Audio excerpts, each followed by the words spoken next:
Hello my lovelies, I'm going to be sniffing some samples of some hyped up and popular perfumes and I'm going to be telling you how I feel about them. So I've got a little bundle here. Most of these are things I've bought myself, and then I've got, I think I've got one that was sent to me when I bought something else. So let's get right into it and let's start with one on the top. This here is Nest Indigo. So loads of people really love this perfume. I've had a lot of people talking about it and I was kind of excited because this is a tea perfume and I often like tea perfumes. So let's spray this out and we can have a chat about it. Okay, so Indigo, I'll just put up a picture of the bottle in the note so you don't have to look at my horrible fingers. First things first, this doesn't smell like a chemical nightmare to me, which is wonderful because so often with more modern perfumes, I just smell chemicals. This one, it still definitely smells really perfumey. And I don't dislike this one, but I also don't like it as much as I thought I would.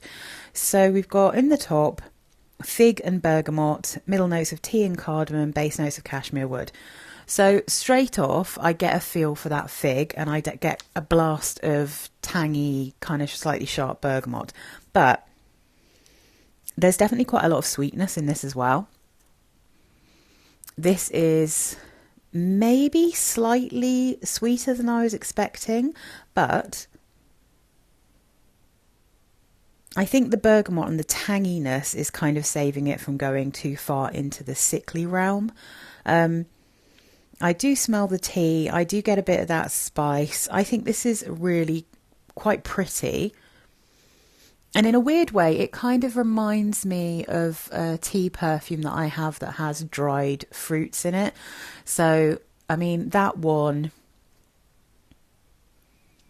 Giacomo, I think it's number 9 from the art collection. There's one that's like tea and dried fruits and spices and milk. And I really, really like that perfume. So this is like kind of a less milky and maybe ever so slightly more tangy feel of that kind of thing. So this isn't one that I feel that I would need, but I also think it's pretty. I like the earthiness from the fig. I really like the tea note. I think it's very pretty, this one. I can understand why people like this one.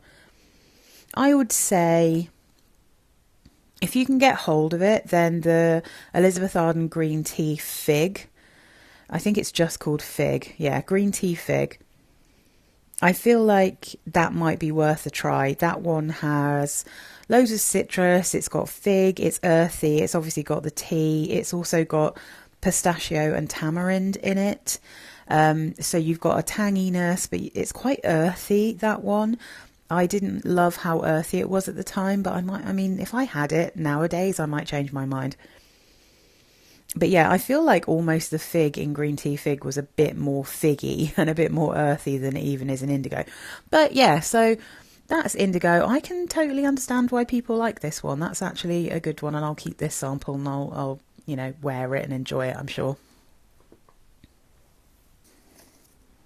We might as well get this big guy out of the way while we can. So this is Versace Bright Crystal. This is a really quite a big sample. I was given this free when I ordered something else. This is the Eau de Toilette. I'll put the notes and the bottle up on the screen so you can see it.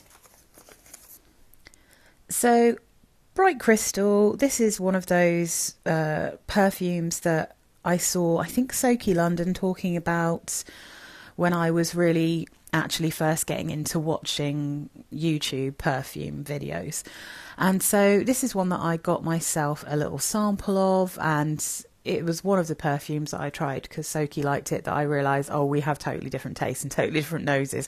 So Bright Crystal, not really my kind of jam. There's something in this that I find really headachy and screechy, and I think it's an aroma chemical. And of course, I have discovered that peony is often a problem for me. There's something about the peony note in a lot of perfumes that I find very, very headachy. So the notes in Bright Crystal are top notes of yuzu, pomegranate and ice, middle notes of peony, lotus and magnolia, base notes musk, mahogany and amber. Now, if you're not sensitive to, in fact, to be honest, peony, lotus, magnolia, those are all florals that can really be screechy and headache inducing to my nose, depending on the company and the specific aroma chemicals they're using to create those notes. But I feel like this, if you're not sensitive the way that I am, if you don't find those notes normally kind of screechy, this is a light, icy summer floral. And I can see why, if you're not sensitive, people would like this. It does smell very light pink. It does smell icy. It smells cooling and cold. And I can totally get on board with why people will like it. It's compared to Burberry Brit Sheer, and I did have a bottle of that briefly, and yes, it is in that same kind of neck of the woods. That one again I found a bit too screechy. It was a little bit too light and floral. It wasn't my kind of flower. So yeah, I mean, I think this is a very specific kind of taste. If you like a light icy peony, you're gonna love it, but for me it's a little bit screechy and headachy inducing for me. So yeah, Bright Crystal, not really my vibe, but yeah, I'll be able to give this to someone because look at the size. It's a really, really good size. Look, see? Lovely. Let's go for, what's this one? Prada Candy Night. So this is one that a few people recommended to me, and so I got the little sample. So let's spray this out and I'll put the bottle and the notes up. Okay, so Prada Candy Night. I mean, you get really smacked in the face with chocolate here. It still has that slightly floral element that you get in the original Prada candy. But yeah, with a huge amount of chocolate. So, and it's also quite sugary sweet chocolate. It's not creamy. It's very clearly dark. So the notes here are iris, bitter orange and neroli in the top. Mid notes of vanilla and tonka bean. Base notes chocolate patchouli. So, I mean, obviously, like chocolate and patchouli tend, I think, to go together relatively well. And for me, chocolate can mask the things I don't enjoy about patchouli when it's mixed with flowers and fruits. So I don't find the patchouli particularly bothersome here. But I don't love this. I'm not really sure what it is. It is a little bit powdery still, but it's not crazy. I do get some of the vanilla. I do kind of think maybe this is just... I prefer a creamy chocolate in perfume, I think, to a very dark but very sweet sugary one. That's me in real life, actually. I just don't like dark chocolate. I don't like how bitter it is and then how sweet it is. I much prefer a very milky chocolate. You know, I'm a Cadbury girl. I'm you know, a Cadbury Dairy Milk girl. I can't help it. You know, I'm British. So, I mean, this is okay. I don't love it. I thought this one might be up my street, but I'm not particularly keen on it. I'm trying to think, because it does smell like there's just a ton of dark, very sweet chocolate kind of mixed in with the original Prada candy. So you can tell this is a flanker, you know. And it also has some crossovers with Black Sugar from Corres, but obviously remove the chocolate. As a chocolate perfume, it's okay. I don't love it, but I don't hate it. It's one I'm definitely going to try out, maybe in really cold winter, and see how I feel about it with a full wear. But I don't love it. I feel like if there was just a tiny bit more of that bitter orange, I think I'd be more into it, because it would make me feel like it's a chocolate orange scent, you know. But yeah, it's one I'll keep and I'll try out again. It's not one that I'm going to declutter from my collection. So yeah, that's Prada Candy Night. It's okay. I don't love it. I'm going to turn all these around so I can see what they are. Oh yes. So I've actually got... All right, let's do this. Room 1015. So hyped. I mean, these are so hyped that I feel like maybe a lot of influencers received these for free, because they did seem to all pop up at the same time. Like whenever Room 101, 101, not that room, Room 1015, whenever they bring out a new one, it's all very sudden that it's on Instagram and YouTube, and I don't have TikTok, but I'm sure it's there as well. And everyone will be talking about it, but this is a relatively expensive perfume, so whether people blind buy this or whether they receive it, I don't know. But anyway, Wavechild. This is the one that I was kind of first interested in because it's watermelon. And when I first spray it, it's watermelon for sure. And it's a really nice watermelon, and I can totally see why people were really into this. So you can imagine my disappointment when the more this dries down, the more it turns into tar. Very upset about that, because this is a really nice perfume apart from that, but companies will insist on using this disgusting tarry aroma chemical that totally ruins a perfectly good perfume. So, notes in Wavechild: mandarin orange and lemon in the top, middle notes of watermelon and coconut, base notes ambergris, amberwood and cacao. So the watermelon and coconut really works nicely together, and I feel like that little hint of cacao is changing the sweetness, so it doesn't just smell like a normal coconut. It has a very, very pretty, sweet, interesting watermelon scent. Not the most natural watermelon, but I don't really care about that. I don't care if it has that little bit of the Jolly Rancher style thing, you know. Oh, it's such a shame that this goes tarry. Because again, I think the ambergris, giving it just that hint of salt, which goes so well with chocolate, and then you've got the citruses in the top that are bringing out the fruitiness. If it didn't go tarry, it would be so good. And I mean, I've seen it's compared with one that I bought to try, Anna Ibiada Coral from Lattafa. And that one, I can't tell you if this smells like that at all, because all I got from that perfume was sweet tar, like it was pure tar. So, you know, unfortunately not. Now, I think Perfume Parlour have or are going to bring out a dupe of Wavechild, so I might get a sample from them to see if they do it without the tarry aroma chemical. Unfortunately for me, Perfume Parlour are quite a good dupe house, so normally if there is a tarry aroma chemical in something, it will be in their dupe as well. But yeah, a real shame, because it takes a little while for it to come through. So I tried it on my skin and I was like, oh, that's nice, and then it just went tarry and I was so sad. Yeah, I mean, yeah, it's a real shame. So anyway, I will keep hold of it, because if I do get the Perfume Parlour one, I will want to try it out and compare them. So anyway, that is Room 1015 Wavechild. Just doesn't work for me, sadly. So next up, you can't have missed everyone talking about Room 101 Jasmine Freak. Everyone was going on about this perfume.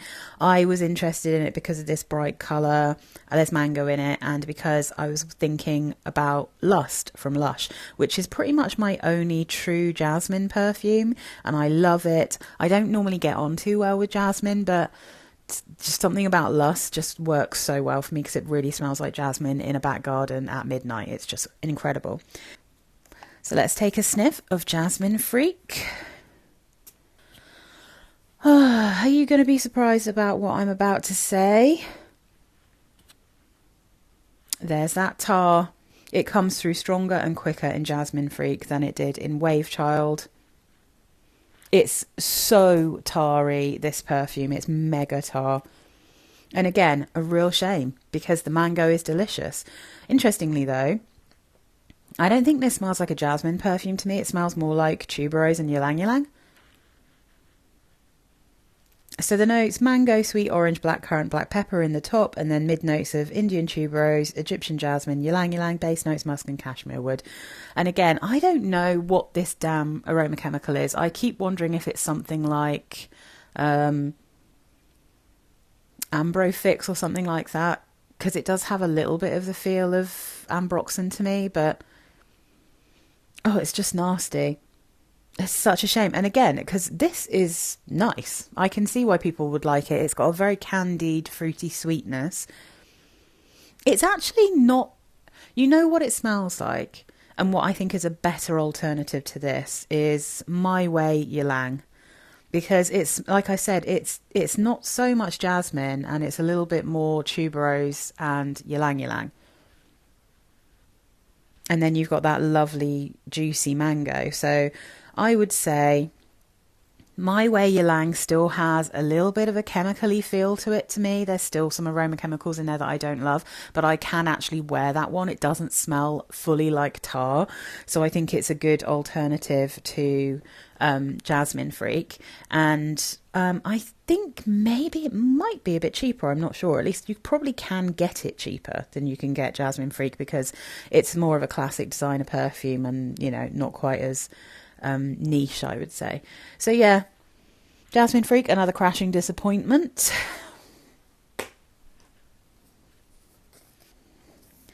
So of course recently then you had Love-O-Matic, and you couldn't possibly have missed this one.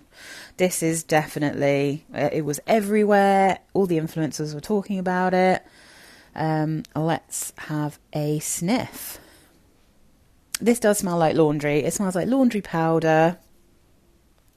I mean, you get a little hint of that strawberry coming through eventually. And you get a tiny hint of the bubblegum, but it's not strong in there, I would say. This is much more laundry detergent, maybe actually, well, laundry powder, because it's got a bit of a powdery dry, it's very dry feel, with a little bit of sweetness. And I like this one. There's no tar in it. This one is actually a nice perfume. Do I think it's worth the money that you would pay for a room 10-15? Maybe not, because I feel like, weirdly, this smells a little bit to me like Fleur de Peau. It has that same kind of dry feel. But it also smells a little bit like the Clean Laundry stuff from Clean. So like Clean Original, Simply Clean, Clean Fresh Laundry, Clean Crisp Laundry, all of the different laundry ones that Clean have, that you could buy for a much more affordable price and get a very similar experience. I mean, don't get me wrong, like this one, it's super wearable. I do like that there's just that tiny hint of a specifically like strawberry bubblegum. But I think that element of the perfume is very, very subtle. So like if this was a much more affordable perfume, I would probably buy this, because I like these kind of laundry detergent kind of scents. But I'd like kind of, you know, a 10ml for a tenner, you know, that would be fine. But I feel like you could get some nice alternatives. I do like that little twist. So I understand why people like this one. But yeah, I mean, unless I saw this for a really good price, it's not one I would buy. But I do understand why people like this one. I think it's a good one.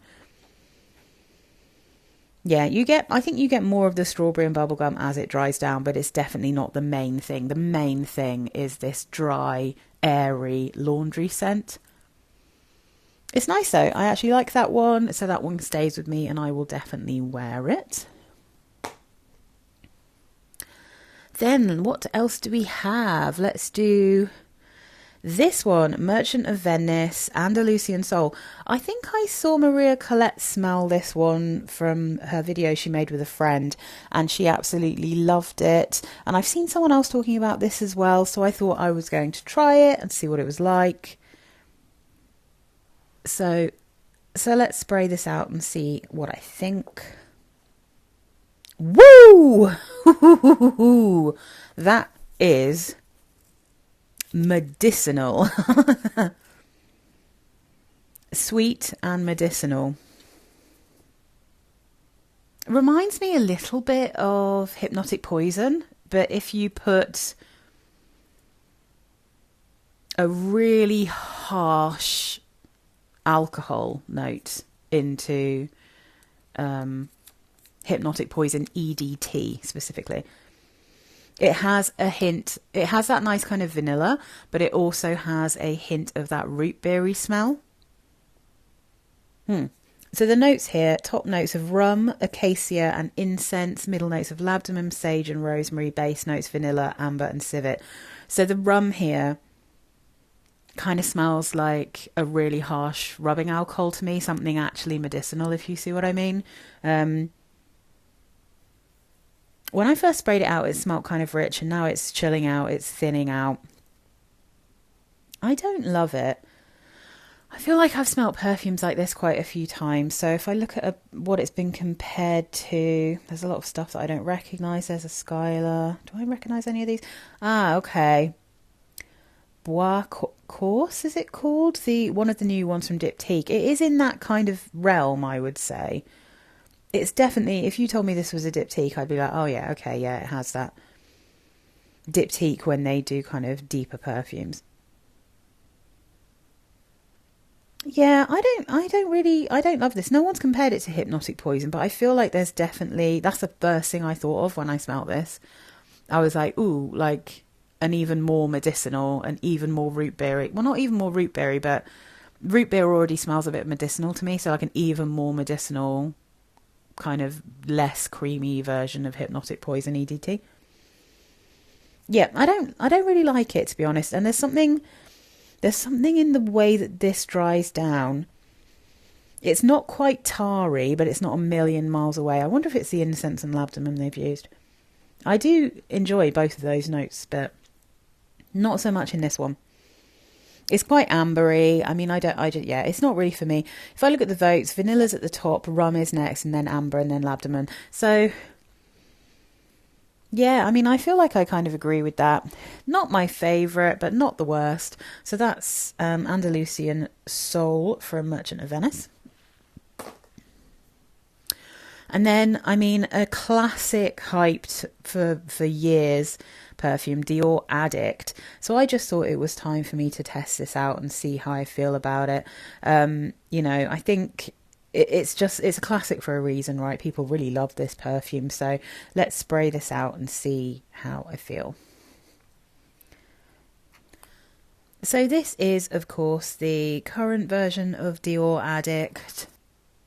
Okay, I mean, instantly I can understand why people like this one. It is quite floral, but it's really sweet. It has a kind of creamy, lotiony quality to it. I feel like if you like Manifesto, you probably like Addict, and if you liked Addict, you probably like Manifesto. There's something akin to each other here. They kind of smell like relatives. So top notes, mandarin leaf and orange blossom, middle notes of jasmine sambac, base notes of bourbon vanilla. I'm getting quite a lot of the jasmine and orange blossom, and actually quite a greenness here. And the bourbon vanilla is very, very sweet. It has, yeah, that kind of slightly lotiony feel. I don't mind it. It's definitely not like something that I would want a bottle of.